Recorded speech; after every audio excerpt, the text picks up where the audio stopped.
Yes, if TeamViewer file transfer isn't working, it can stop you from quickly sending files between computers. Yeah, sometimes the transfer fails, freezes, or just doesn't start at all. But don't worry, there are a few simple fixes that usually solve the problem pretty quickly.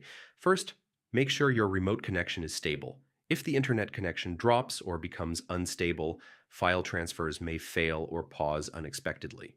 Instead of dragging files during a normal session, try using TeamViewer's dedicated file transfer mode.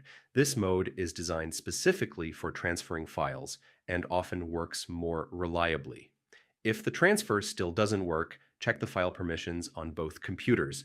Sometimes the system blocks access to certain folders, which prevents files from being copied.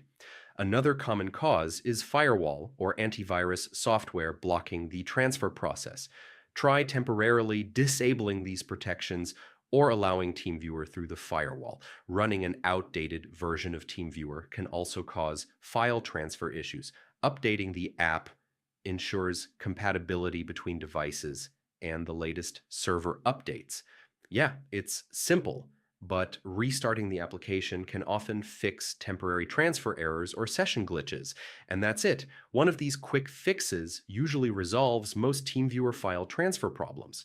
If this helped you out, yeah, feel free to like the video and check out the channel for more quick tech tutorials.